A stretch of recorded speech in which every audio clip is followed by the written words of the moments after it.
Good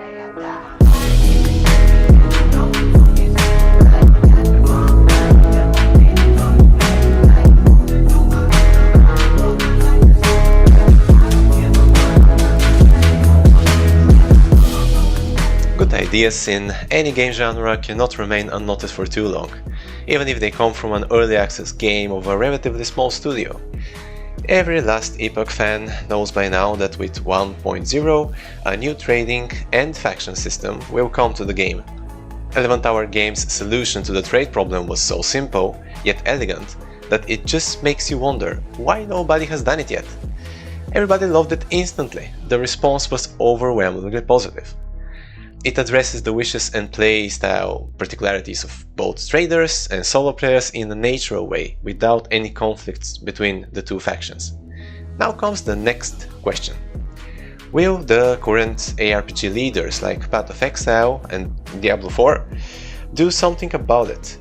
I mean, D4 probably has plenty of other more pressing issues to fix before it comes to trading.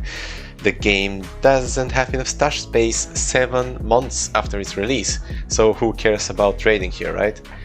But what about Path of Exile? Will they go with the excuse that Last Epoch and PoE are two very different games, that EHG's early access game is far too small to dictate what happens next in the ARPGs?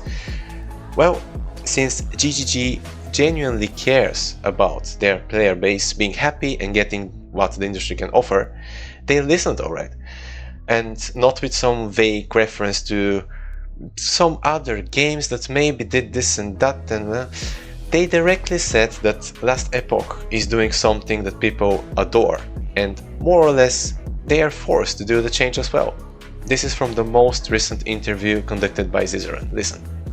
The situation now is different because, like people are seeing things like Last Epoch and so on, and what they're doing with trade, and the people are like really liking what they're doing.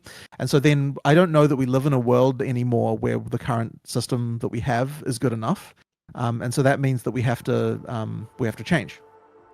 An auction house is coming to Path of Exile, and increasing drop rates with items that won't be traded is seriously being considered. So it is a fact. The one small indie studio that only a handful of people knew about today is changing their RPGs for the better. Good ideas are impactful. Creativity is what gives even better gaming experience and eventually forces the biggest names in the industry to improve even further their already successful games. So thank you 11th Hour Games for making RPGs even better and taking care of your fanbase.